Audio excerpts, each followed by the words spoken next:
Last week, I have shared to you about a well-ordered house. At tulad ng ating na pag-aralan, a well-ordered house attracts wisdom. It attracts blessings and resources. Now, bago tayo magpatuloy, kids, please go to your teacher. Ayan. Ayan. Sige, punta na po tayo kay teacher natin. And what I will be teaching you, yung maririnig niyo po, is that it doesn't only apply with your spiritual life in the church. Everything that I will be teaching you will apply wherever you are, in your work, in your family, in your career. Whatever you do, the moment you understand how to put everything in order, your life and your future will be brighter and will be better. Amen? Mas magiging maayos. Sabi nga ni Dr. Miles Monroe, may anything na pinagkatiwala sa atin ng Panginoon, whatever God opened doors for us, if we don't know how to manage it, we will lose it. Putting everything in order is also about management. Sino nakapanood sa inyo yung The Founder? May nakapanood ba po sa inyo ng movie about The Founder? It's a true story about paano nagsimula ang McDonald's. Although hindi maganda yung kabuuan ng storya niya, but the essence of how McDonald's was established, kung titingnan natin yung principle, this is a kind of principle of a person who understand his destiny, nauunawaan kung ano yung relevant for the season. In short, ang founder po, ito yung storya na, alam nyo ba na si McDonald, yung may-ari, hindi siya yung nag-initiate ng idea about fast food chain. Yung may-ari po ng McDonald, hindi siya. Sadly to say, sabagkat ito naman ay public information dahil may palabas nga, nakuha niya yung idea, yung concept, sa hindi magandang kaparaanan.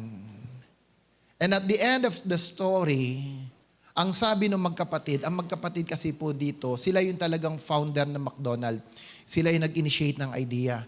Sila yung gumawa ng concept kung bakit na-build yung 30 seconds delivery of food sa mga tao na walang nababasag na pinggan at sa mas murang halaga. Sila yun, dalawa yun, magkapatid.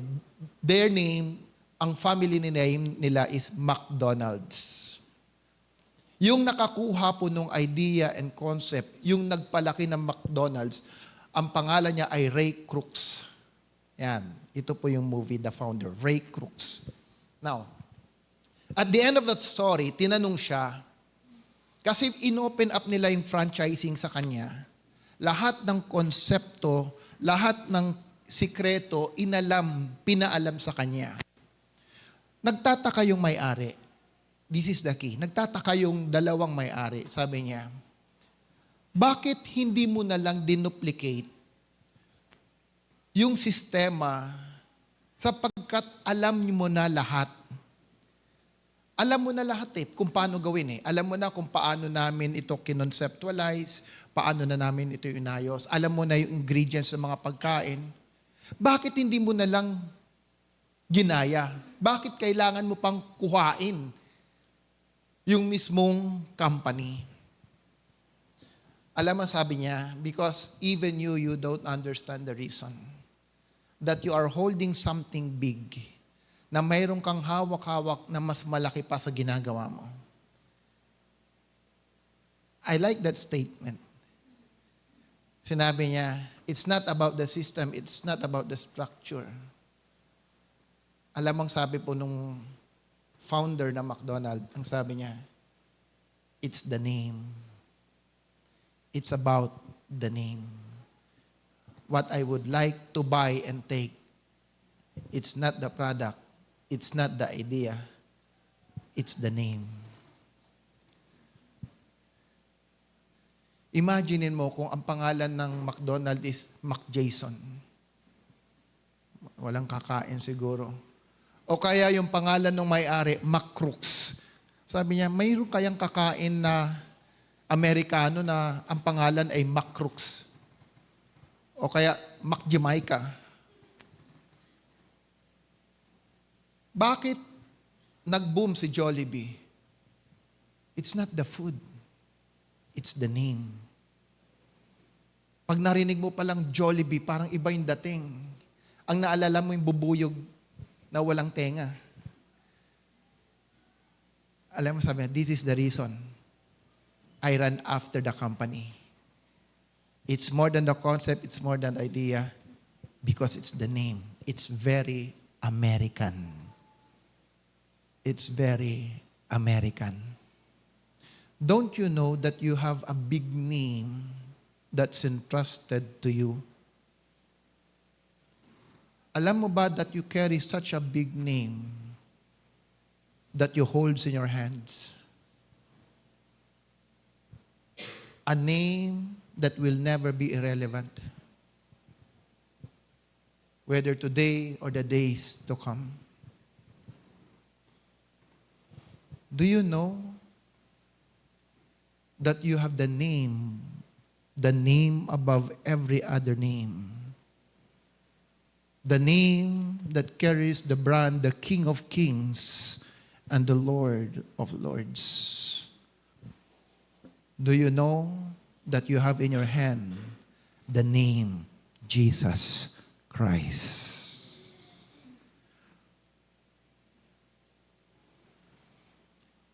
Will you fight for that name? Do you understand the meaning of the name that you carry? Do you know the purpose of why Jesus entrusted His name to you?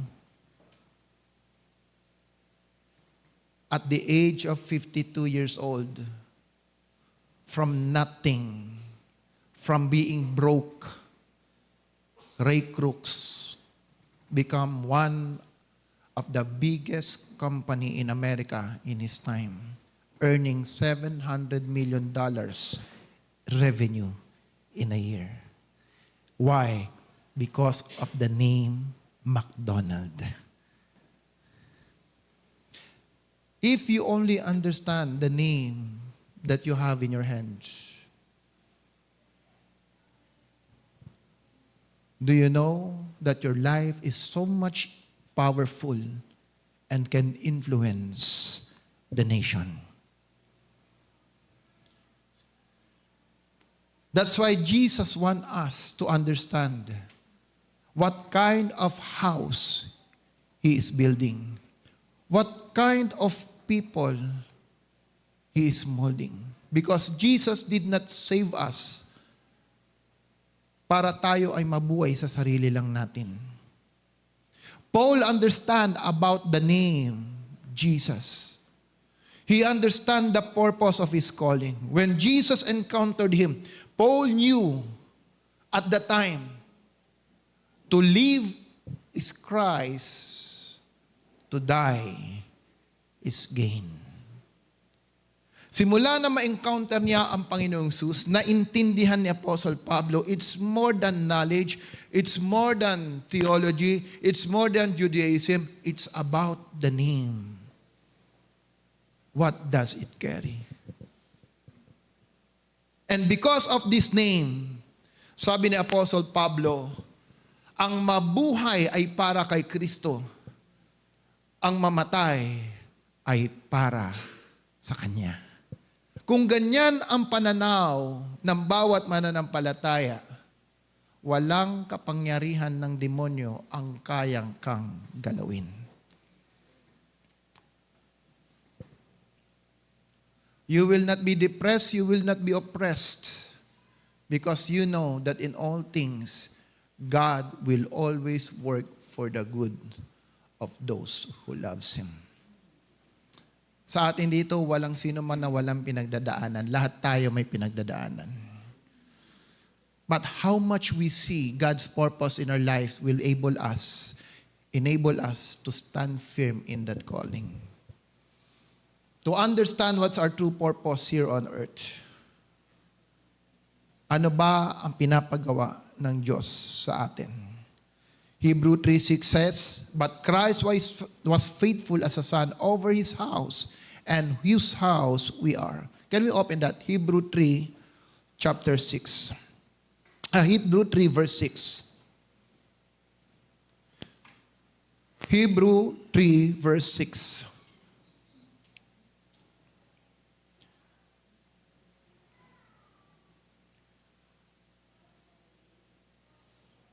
But Christ is faithful as a son over God's house. And who is that house? Sino raw yung house? We are His house.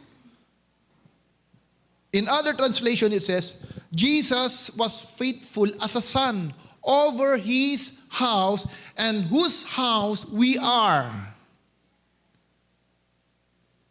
When we say a house in order, it's more than the establishment. It's more than the building.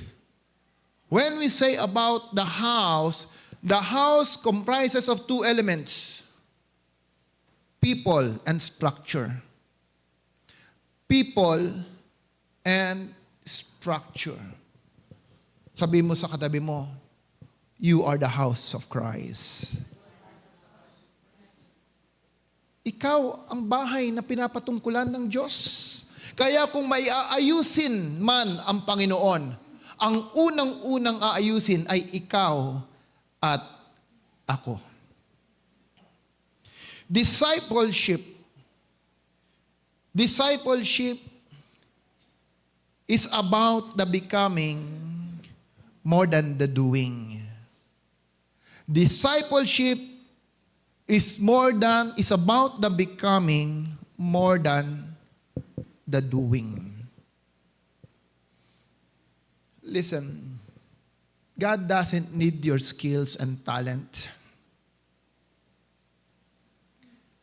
Pwede kang talented, pwede kang skillful. But what God is looking for you is a heart after Him. God is looking for someone who will serve and worship Him according to His heart. Amen? Hindi lang yung magagaling kumanta. Hindi lang yung magagaling tumugtog. Hindi lang yung marurunong at may idea. God is building someone. He wants a disciple that when they sing according to the heart of God. When they come to the church, they come according to the purpose and the heart of God. Then when they worship God according to the heart of God. That's why when you understand about your calling, about your being disciple, when you start worshiping the Lord, hindi ka natitingin-tingin sa iba. Immediately, you connect your spirit, you connect your heart to God, because this is what God wants from us. God is looking for a true worshiper who will worship Him in spirit and in truth. That's why a true disciple understands the importance of the house of God. A true believer understands that every time it's going to be Sunday, kung Sunday man yan, kung ang iba ang schedule nyo Saturday because of work, find a house, find a church. Kung ang trabaho nyo, ang holiday nyo ay weekdays, may mga churches ngayon that offers weekdays. This is not the only church that is available. Kung may mga available na church, the weekdays open, find a house, find a place. Because God is looking for someone who understands what Sabbath is all about. Kung talagang hindi ka mapipigilan, gusto mo magtrabaho ng linggo, then go and find a house na kung saan ikaw ay makakapagpuri sa Panginoon, because Jesus wants a servant who understands what Sabbath is all about. Jesus is looking for someone, a disciple, who love and understand about the house of God. There's no excuse, people of God. Pag sinasabi mong busy ka every linggo, mayroon kang trabaho, then find a place where you can find a church who offers a service Saturday, weekdays. Ang dami-dami na pong ino-offer because the church is also adjusting to be relevant in the season. Wala na pong reason para hindi ka umattend ng church once a week.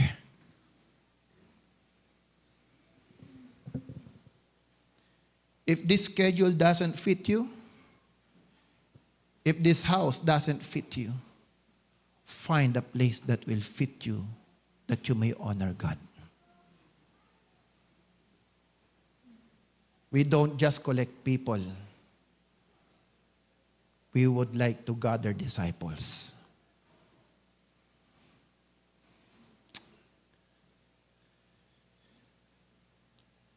Sabi ni Dr. William Voon, sa isang buwan na mawala ka sa sambahan, that's okay. Sa isang buwan na mawala ka sa church ng one Sunday, that's okay. Because there are times na hindi mo maiwasan. There are not. Mayroon talaga schedule eh. Pero kung buwan-buwan na lang nawawala ka sa church, minsan 2 times a week pa nawawala ka sa church, that's already wrong. You don't honor the Lord. You don't love God. And when I speak of church, it's not the live streaming. It's not the online streaming. People of God, tapos na ang wilderness. Tapos na yung panahon ng wilderness. Huwag mo nang ulitin, wala na pong COVID. Marami ngayon, naiwan na sa COVID na panahon. Pakiramdam nila hanggang ngayon may COVID, kaya puro live streaming na lang. Kung ang buhay mo hindi ka pa naka-wheelchair at kaya mo pang maglakad, pumunta ka ng bahay that you can serve God.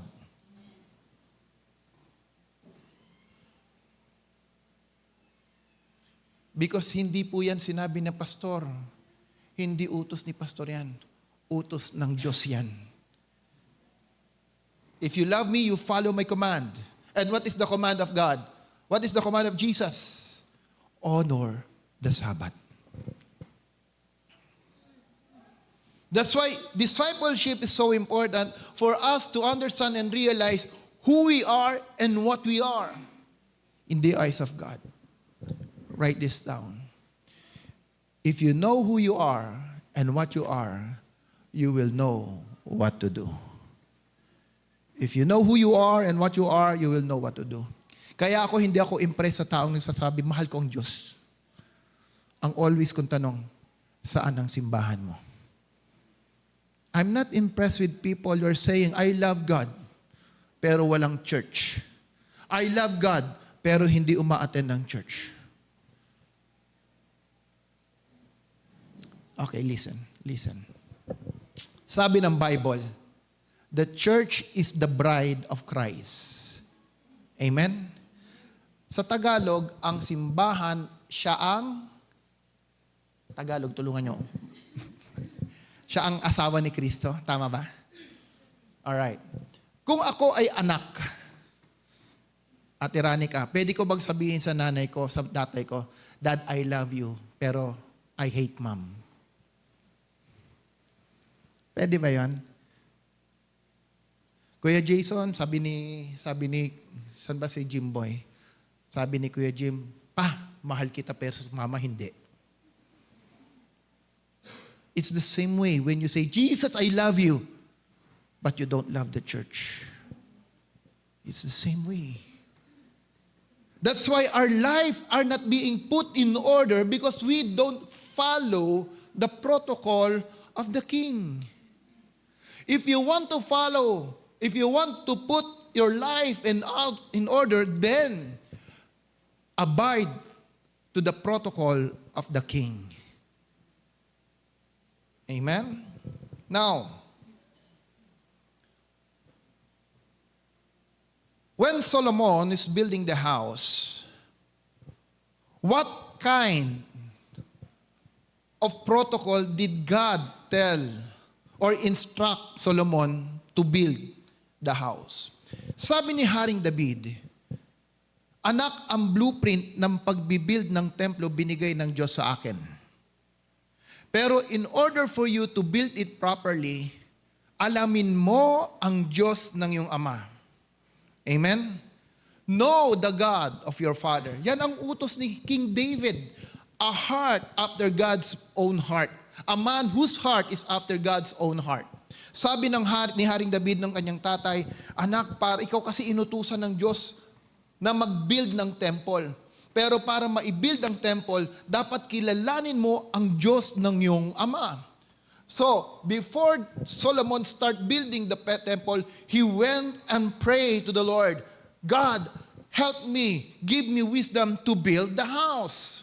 Bakit wisdom? Because wisdom is practical application of what you know. Wisdom is the practical application of what you know. Okay. Para mas maintindihan nyo. What is learning? Learning is equal to knowledge plus understanding plus wisdom. Kung learning and understanding walang wisdom, that is not learning. Learning is equal to knowledge plus understanding plus wisdom. Amen? Example. Di ba ang bawat electronics or bawat binibili nating mga gamit, mayroong manual yan. Pag-aaralan mo kung paano gamitin. Halimbawa, TV na lang. Yung mga TV ngayon, mga smart TV, hindi mo alam kung paano gamitin without reading the manual. So first, what is knowledge? Knowledge, alam mo TV yan. At dahil TV yan, ang purpose niyan, panonooran mo. Amen. Now, kailangan mo basahin yung manual para maintindihan mo yung understanding how to operate yung TV mo. True or not? Now, listen here. Without wisdom, you cannot use it accurately. Why? Ang gagawin mo, dahil may TV ka, alam mo na i-operate, hindi ibig sabihin buong hapon ka nang manunood. Wisdom will teach you the proper way of watching your TV. Amen? Nandoon ka, nanonood, pakuya-kuyakoy ka, samantalang ang magulang mo naglalaba, gumagawa ng gawaing bahay, wala na pong wisdom doon. Nanonood ka, ang dami pang gawain sa bahay, inuna mo yung panonood, hindi ka makatulong sa paglilinis ng bahay, paghuhugas ng plato, wala nang wisdom doon. TV na lang, dahil lalo na ngayon handphone. Mas nagbababad ka sa handphone kaysa sa gawaing bahay. Kaya alam nyo, sa totoo lang, maraming confused sa panahon natin. Why? Because mayroon tayong tinatawag na information overload.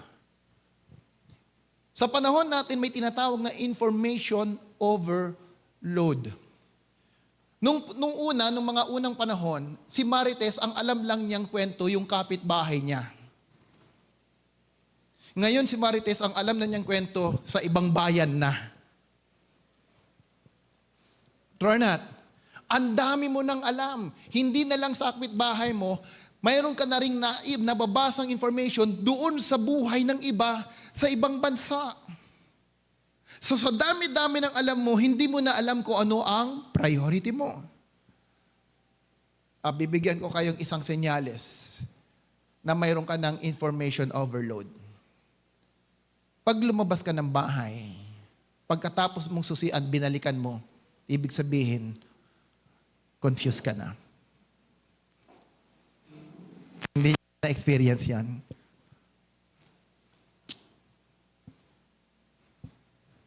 Nailak ko ba yung bahay? Napatay ko ba yung gas? Natanggal ko ba saksakan yung electric pan? Hindi nyo nararanasan yun. Hindi nyo nararanasan yun. Ano nga ba pangalan ko?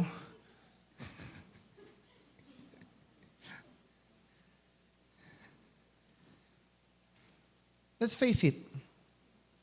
Kasususi mo pa lang. Kasususi mo pa lang. Itong worst. Saan ba yung phone ko? Saan ko na ilagay? Hawak-hawak mo.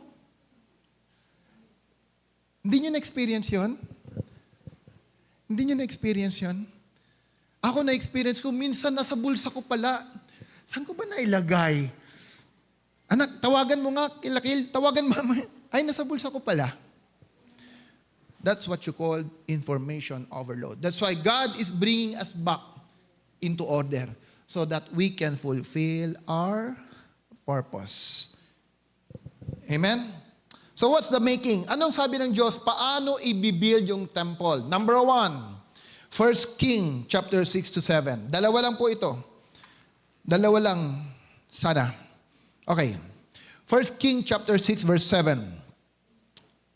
And the temple, when it was being built, was built with stone finished at the quarry, so that no hammer or chisel or any iron tool was heard in the temple while it was being built.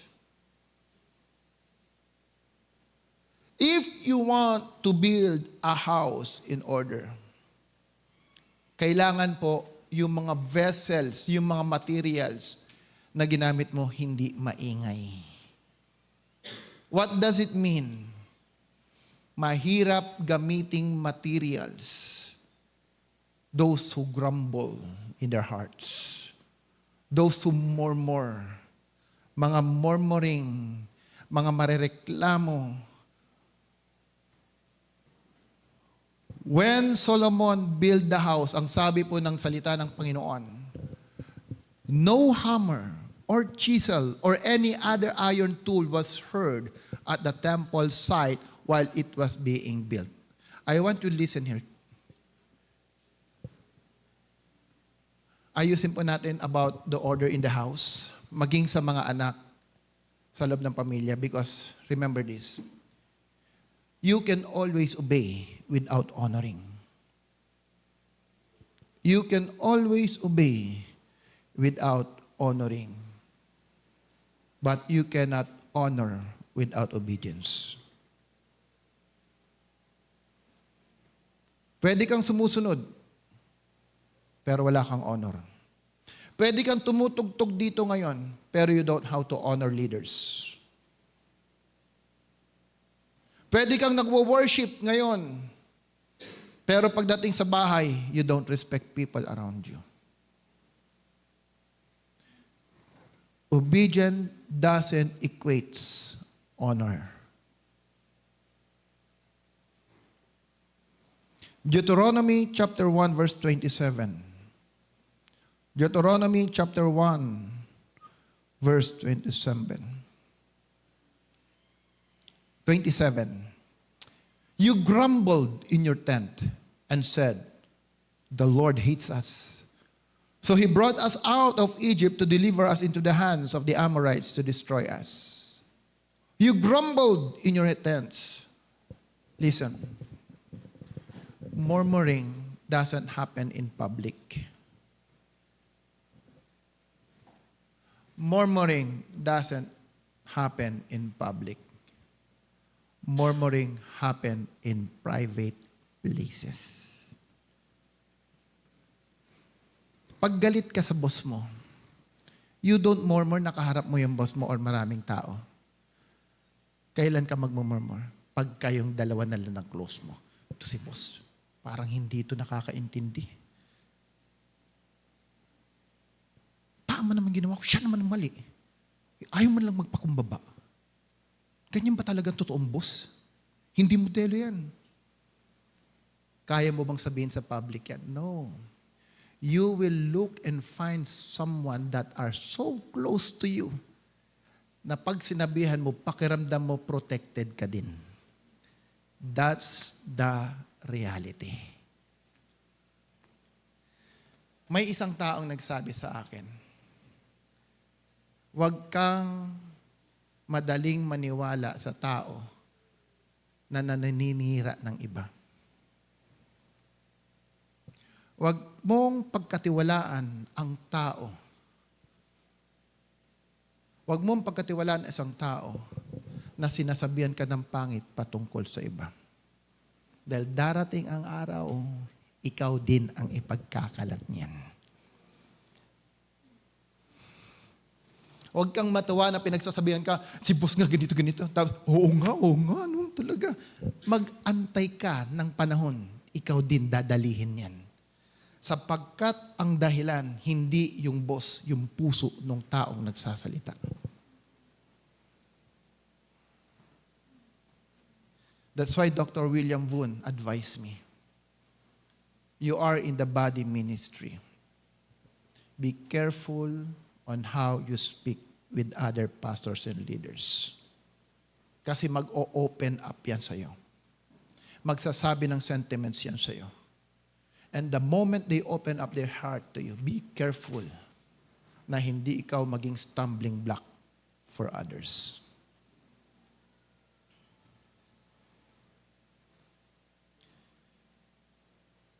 If you don't like something, especially for pastors and leaders, pagdating sa bahay, lalo na sa mag-asawa, ingat kayo sa pinagkwekwentuhan. This is what I've learned in the ministry. Kahit ayaw ko sa'yo, kahit sa ministerial may nakita ang pangit, pagdating sa bahay, iniiwasan namin pag-usapang mag-asawa. Because murmuring doesn't happen in private. In public, it always happen in your private place.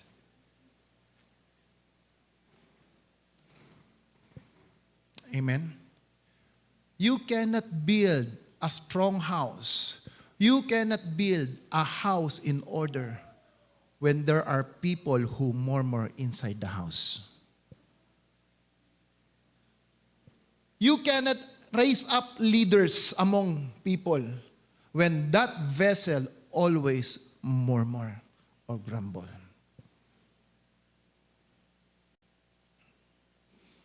Kaya nga pag nag-apply ka ng trabaho, wag kang magsasalita sa previous job mo ng hindi maganda. Kasi isa yan sa tinitignan, how loyal and faithful you are as an employee. Nung ako po ay nag-i-interview na mga applicant. Yan ang unang-unang criteria ang binabantayan ko. Bakit ka ba umalis sa work mo? Kasi po hindi maganda yung amo ko, hindi na kita kukunin. The moment nakarinig sa'yo na hindi maganda, bagsak ka na.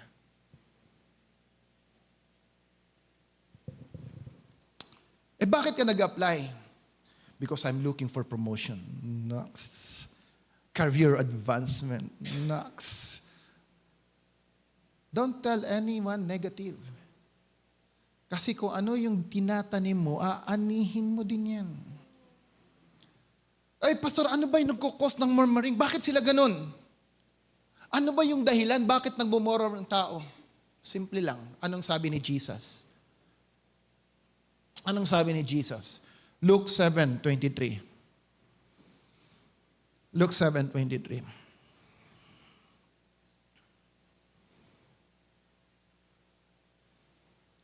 You grumbled in your tent and said, mali, yan, Luke 7:23. Mas madaling tumawa itong si Lemula. Alright. Blessed is the man who does not fall away on account of me. Wala bang ibang translation yan?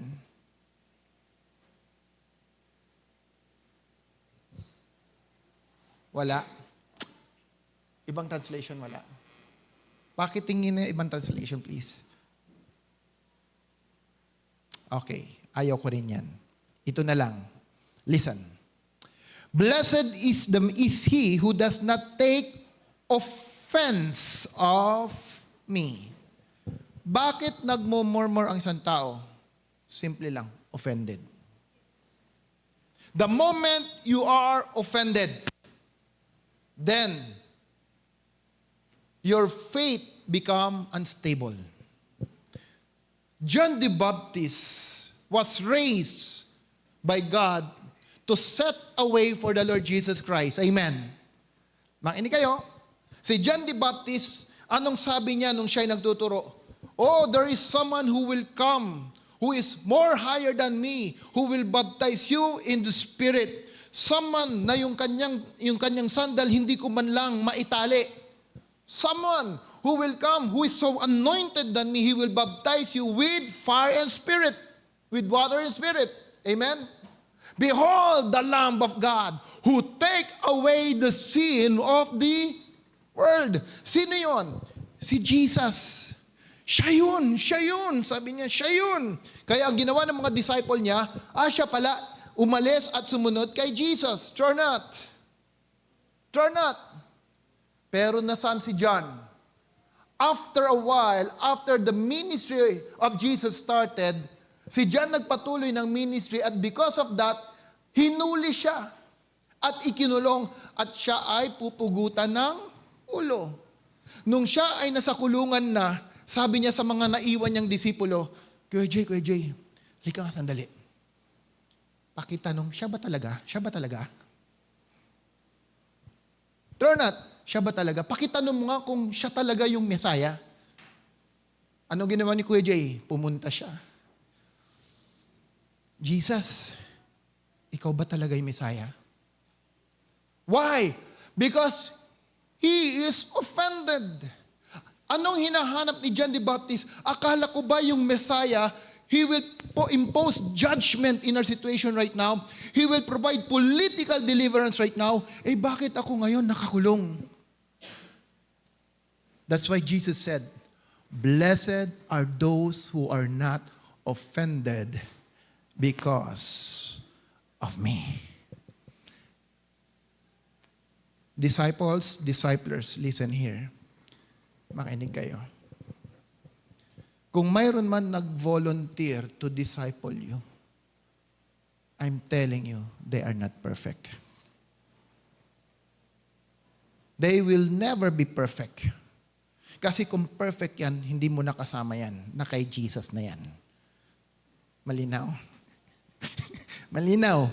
Kaya pag naghahanap ka ng perfect, wala kang makikita na kay Jesus na. Okay? Sabihin mo sa katabi mo, salamat, hindi ka perfecto. Wag muna. Alam niyo, may concept din ako dati. We are in the process of perfection, but perfection will not come here on earth. Because ang laman natin will always be influenced by sin. Laging may bahid ng kasalanan.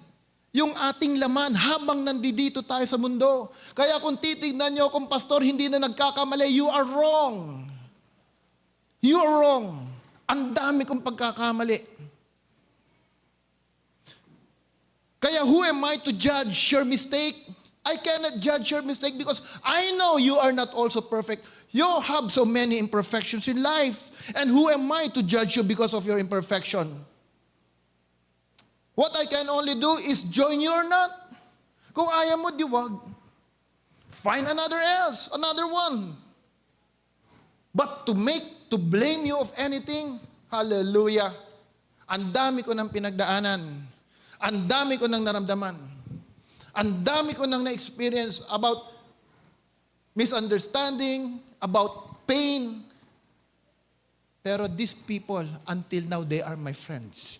And I can look at them eyes to eyes.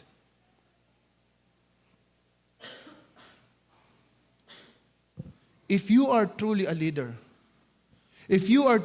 because one of the culture of this church is raising up leaders, if you are truly a leader, do not be afraid of confrontation. Ulitin ko, kung totoong leader ka ng sambahan na ito, huwag kang matakot sa confrontation. If you believe you are holding the truth, then allow question to come.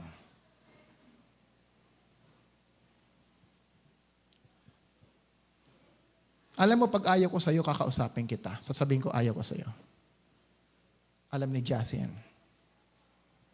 Pero yung magpapakiramdaman tayo, hindi ko ugali yan. That's why I also appreciate people who are telling me, I don't like you. Thank you.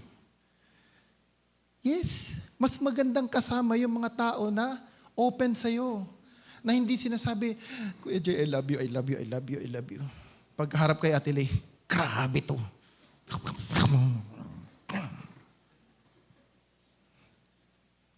Nangyayari hindi. Be careful in your private places. Proverbs 18 verse 17. Can we open please and read? Proverbs 18 verse 17. The first to present his case seems right. The first to present his case seems right. Tama naman. Till another come forward and question him. That's okay. Minsan akala mo tama ka until you are questioned. Until you are questioned. Huwag ka maging overprotective. Now, minsan tayo, hindi ka pa natatanong, overprotective ka na, parang wala kang ginawa mali. Again, we all could make mistakes. Ito, maganda. Humarap ka sa katabi mo. Humarap ka. Si Ate Ranica walang kaharap. Sabihin mo, I'm sorry ha. Ulit, harap ka sa katabi mo. Kuya Lemel, harap ka kay Kuya Jeremiah. Dali. Yan. Dali. Sabihin mo, I'm sorry ha. Alam niyo pa, makinig kayo. Maraming mananampalataya, ang hirap mag-sorry. Kaya ngayon, practicein natin uli. Isa pa, minsan pa. Sige nga. Ate Del, harap ka ni Ate Abby yan. Sige, para hindi kayo nagkakalingo na masyado. Harap nga yan. Alright. Sige, sabihin mo sa iyong katabi. Sa harap mo, dali. I'm sorry, ha?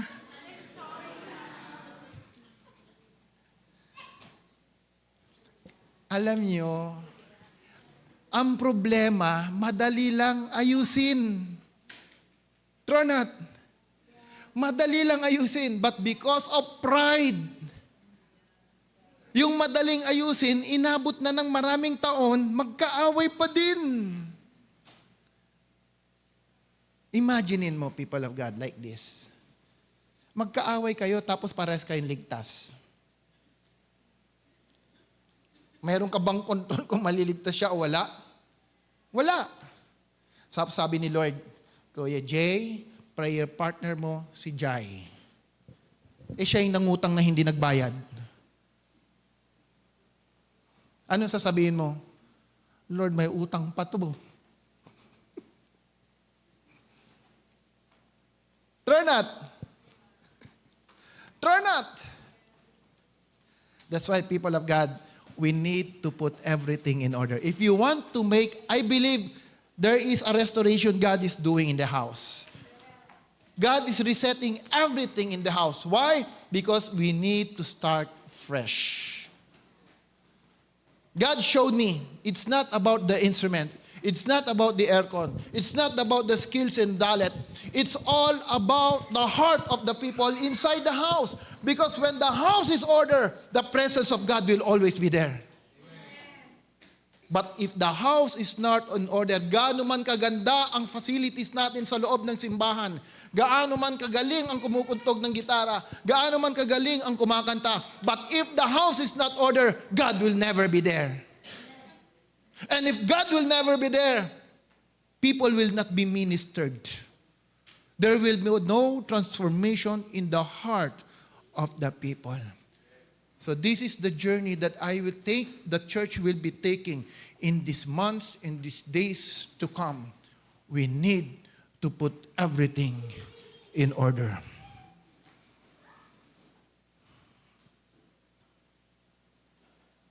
I would like to close here. And I will continue next Sunday.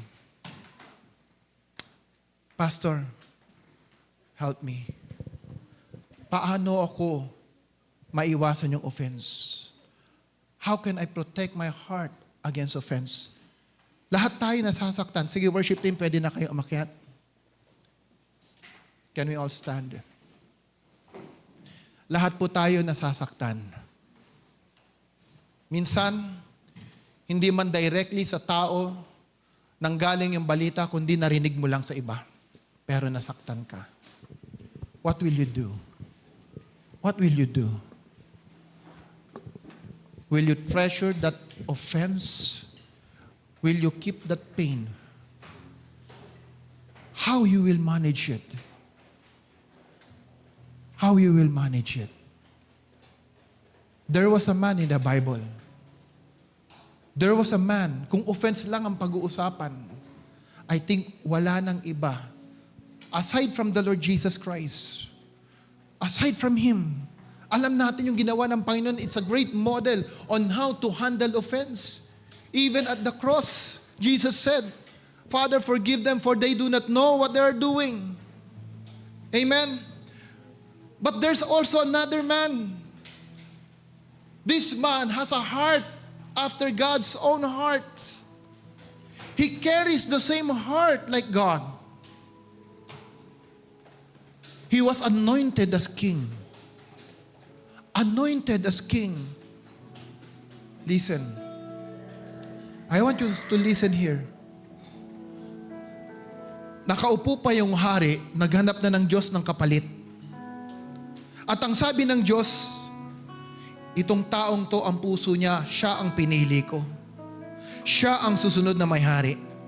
Dumating si Samuel, he anointed him. Sino tong hari na to? Haring David. Si Haring David, anointed as king, habang si Saul nakaupo pa ng hari ng Israel. At habang nakaupo si Saul, iniwan na ng Diyos ang spirito, umalis ang spirito ng Diyos kay Saul. At si Saul nakaupo, habang hari siya ng Israel, alam ni Haring David na siya ay napupuspos na ng masamang spirito. Hindi na tama ang puso ni Saul. Hindi na tama ang spirito na mayroon siya. Kaya ang sabi niya, tawagin niyo nga si David. Bakit? Habang tumutugtog si David, umaalis ang masamang spirito kay Saul. Nahihimasmasan siya. Bumabalik yung dati niyang kaisipan, nagiging maayos ang puso niya. Pero habang nakikita niya si David, bumabalik yung ugali niya. Anong ginawa ni Saul? 2 beses, tinira niya ng sibat si David. Amen. Buti na lang, marunong umiwas si David, nakaisa. Hindi lang doon, nahinto. Isa pa, sabi ni Saul, umiwas ulit si David.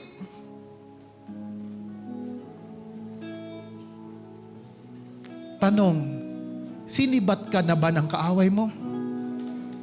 Tinutukan ka na ba ng itak at ng kutsilyo? Dumating si Jonathan. Ang sabi niya kay David, umalis ka na. Mukhang yung pangatlo, hindi ka na makaiwas, todas ka. Todas ka. Mukhang sisiguraduhin na yung pangatlong sibat tatama sa'yo. Anong ginawa ni David? Siya'y tumakbo. Nagtago sa Adullam, sa kuweba na kung saan siya nanatili. Hindi huminto si Saul. Hinanap dahil alam niyang yan ang kapalit ko.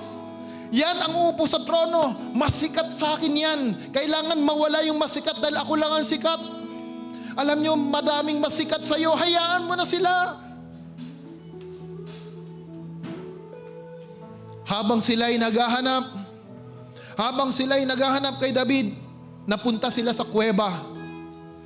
At nakita ni David si Saul. Walang bantay.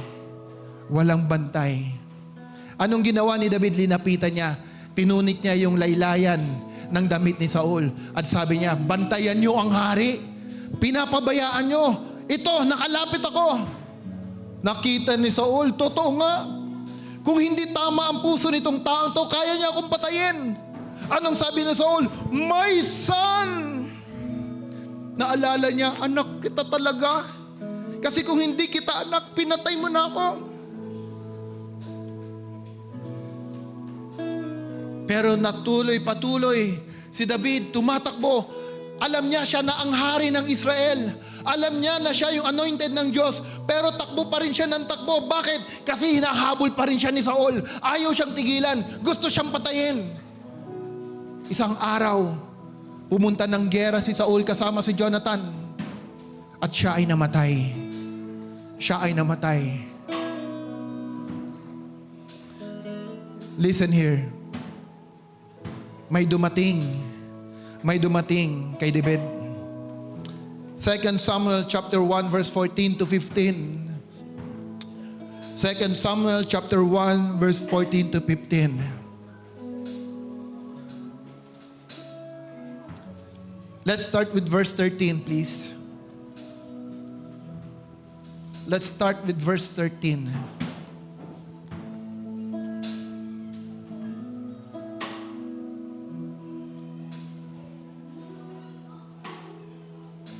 Second Samuel chapter 1 verse 13 to 15. Sa Tagalog 13 to 15.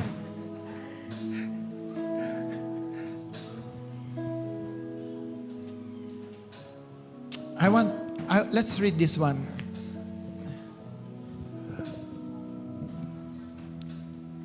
Chapter 1, 2 Samuel, chapter 1. Marami pong 1 yan, 3 1, isa lang. Yan. David said to the young man who brought him the report. 12 nga? 12, verse 12. They mourned and wept and fasted till evening for Saul and his son Jonathan and for the army of the Lord and the house of Israel because they had fallen by the sword. Next verse. David said to the young man who brought him the report, "Where are you from?" "I am the son of an alien, an Amalekite," he answered. Verse 14. David asked him, "Why were you not afraid to lift your hand to destroy the Lord's anointed?" Kasi itong bata na nag-report, siya yung pumatay para raw matapos na paghihirap ni Saul. Pinatay na niya si Saul. Sabi ni David, hindi ka ba natakot? Nahipuin ang anointed ng Diyos. People, look at this. David knew he is no longer the anointed king of Israel. David knew that David is the new anointed king of Israel. David knew that this Saul is the one who wants to kill and destroy David. Amen. Alam ni David, itong Saul na to, itong hari ng Israel, siya yung gustong pumatay sa kanya. Alam ni David, wala nang anointing yan because I am the new king of Israel. Pero ang sabi ni David, hindi ka ba natakot na patayin ang anointed man of God? Verse 15. Then David called one of his men and said, "Strike him down." So he struck him down and he died. Do you have an offense in your life? Strike it down. Do you have any offense in your life? Kill it now. Because the house in order cannot be established in the presence of an offense. Mayroon ka bang kaaway? Nasaktan ka ba? Simple lang yan. Sabihin mo lang, I am sorry. I am sorry. Minsan pa, harapin mo yung katabi at sabihin mo lang, come on, sabihin mo lang sa kanya, patawarin mo ako. Patawarin mo ako. Huwag mong kimkimin ang mga sakit sa puso mo. Maraming taong masasaktan ka, nasaktan ka, at marami pang makakasakit sa iyo. I believe today God is teaching us to destroy offense. It demands humility.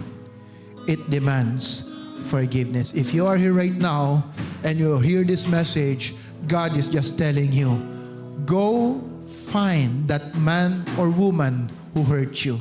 Hanapin mo yung tao na nakasakit sa iyo. Hanapin mo, puntahan mo, lapitan mo. Sapagkat si Jesus man, pinahirapan, sinaktan, ipinako sa krus, at ang sabi pa rin niya, Ama, patawarin mo sila.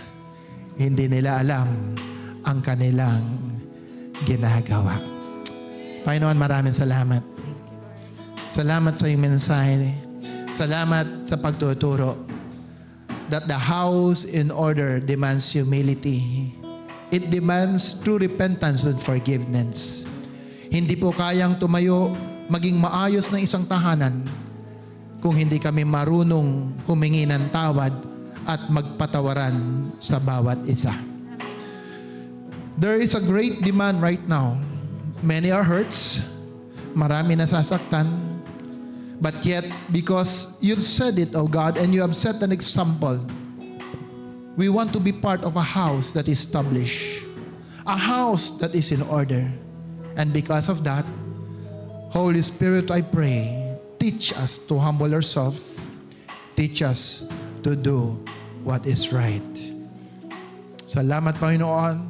Seal your message today, and I pray na sa linggong ito, Panginoon Diyos, walang kasalanan, walang hinanakit ang hindi maaayos sa bawat isa sa amin. I pray, Panginoon, kung may mga nagkasala man, kung may mga nasaktan man, ngayon pa lang, we are deciding, magpapatawad kami. Yes. Makikipag-ayos kami. Yes. Makikipagsundo kami. Sapagkat ito ang nais mo so that we can be a house in order. We thank you, Father, for everything. We praise you, we worship you. Come on, for the last time, let's worship the Lord. He is worthy to be praised. He is great. He is great. Oh, hallelujah. We give Him glory. We give Him honor. We give Him praise. Pinupuri, sinasamba kita, dakilang Diyos at Panginoon. Tunay ngang ika'y walang katulad, tunay ngang ika'y di nagbabago. Mabuti ang Diyos na sa amin ay minsan ba pinupurit, sinasamba kita. Pinupurit, sinasamba kita, dakilang Diyos at Panginoon. Tunay ngang ika'y walang katulad, tunay ngang ika'y di nagbabago. Mabuti ang Diyos na sa amin ay For the last time, pinupuri, sinasamba kita. Pinupuri, sinasamba kita, dakilang Diyos at Panginoon. Tunay ngang ika'y walang katulad, tunay ngang ika'y di nagbabago. Mabuti ang Diyos na sa amin ay nagmamahal. Mabuti ang Diyos. Mabuti ang Diyos na sa amin ay nagmamahal. Oh, mabuti ang Diyos. Mabuti ang Diyos na sa akin ay nagmamahal. Ating itaas ang ating kamay sa ating Diyos na buhay. May the Lord God bless you and keep you. May the face of our Father in heaven shine upon you. May the Lord lift up His countenance to you and give you peace. May the grace of our Lord Jesus, the love of our Father, and the communion of the Holy Spirit be with you all. And this I pray in the name of the Father, the Son, and the Holy Spirit. Amen, amen, and amen. God bless, people of the Lord. Jesus loves you.